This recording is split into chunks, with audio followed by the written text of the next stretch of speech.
आता बातमी सैफ अली खानच्या संदर्भातली। सैफ अली खान याच्यावरच्या हल्ल्यानंतर उपचारासाठी तिला लीलावती रुग्णालयात ठेवलं होतं, तिथून त्याची सुटका झाली आहे। म्हणजे थोडक्यात उपचाराच्या नंतर सैफ अली खानला घरी पाठवण्यात आलंय।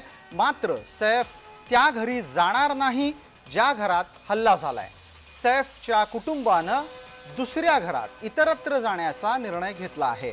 ज्या हल्ल्यात सैफ जखमी झाला तो हल्ला सद्गुरू शरण या इमारतीमध्ये सैफ राहत असलेल्या 12व्या मजल्यावरच्या घरामध्ये झाला।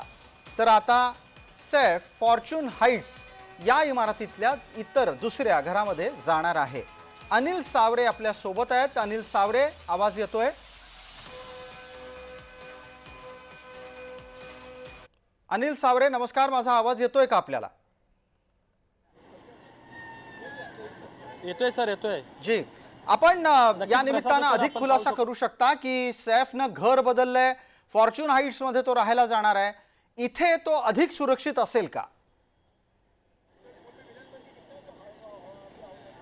खरं तर प्रसाद सर, आपण पाहायचं झालंच तर सैफ अली खान ज्या अगोदर राहत होता सद्गुरू शरण या इमारतीमध्ये 12 मजल्यावर, तर एकंदरीत तिथे हल्ला झाल्यानंतर आता त्याच्या परिवाराने घर बदलण्याचं जे आहे तो निर्णय घेतलेला आपल्याला पाहायला मिळते। सद्गुरू शरणच्याच बाजूच्या जो 100 मीटरच्या अंतरावर असलेल्या फॉर्च्यून हाइट्समध्ये आता सैफ अली खानच्या परिवाराने राहायचा निर्णय घेतलेला आहे। त्याच इमारतीमध्ये एक फ्लॅट आणि एक त्यांचं ऑफिस आहे, त्या इमारतीमध्ये आता त्या राहायला जाणार आपल्याला पाहायला मिळतात। सध्या परत लीलावती रुग्णालयाच्या बाहेर आपण पाहू शकतो सैफ अली खान यांना 12-12:30च्या दरम्यान डिस्चार्ज देणार होते, मात्र अद्याप जी प्रक्रिया आहे ती सुद्धा सुरू असलेली आपल्याला पाहायला मिळते। एकंदरीतच आपण पाहू शकतो 3:30 ते 4च्या दरम्यान जे आहे डॉक्टरांकडून बोललं जाते की सैफ अली खानला डिस्चार्ज देण्यात येणार आहे। एकंदरीत काही वेळापूर्वीच आपण पाहू शकतो त्याच्या पत्नी आहे करीना कपूर खान या लीलावती रुग्णालयातून त्या पुन्हा घरी गेलेल्या आहेत, मात्र डिस्चार्ज अद्याप दिलेला नाही आहे। काहीतरी त्यामध्ये आणखीन काही प्रकृती खालावली की किंवा काही आणखीन काही चाचण्या काही बाकी आहेत, ते सुद्धा डॉक्टर करतात की ते सुद्धा आता पाहणं गरजेचं ठरणार आहे। प्रशासन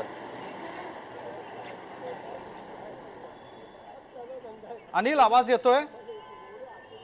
मी यापूर्वी आपल्याला दोनदा थांबवण्याचा प्रयत्न केला। मला एक प्रश्न आपल्याला विचारायचा आहे, माझा आवाज पोहोचतोय का?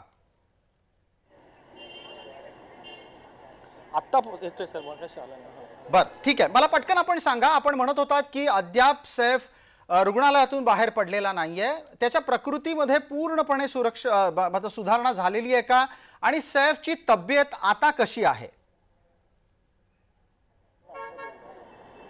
खरं तर सर 12:30 वाजता डिस्चार्ज देणार होते, मात्र अद्याप डिस्चार्ज मिळालेला नाही आहे। डॉक्टरांकडून सांगितलं जात आहे की सैफची आता प्रकृती झालेली आहे, बरी झालेली आहे, त्यानंतरच त्याला डिस्चार्ज त्याच्या परिवारांशी बातचीत केली असता डिस्चार्ज घेणार आहात का त्याच्या परिवाराकडून सांगितलं जातं की डिस्चार्ज घेणार। त्यानंतर डॉक्टरांनी ठरवले की जे आहे सैफ अली खानला डिस्चार्ज देण्यात ठरवलं आहे। 3:30 ते 4च्या दरम्यान सैफ अली खानला डिस्चार्ज देण्यात येणार आहे असं डॉक्टरांकडून बोललं जात आहे। प्रसाद सर, ठीक आहे।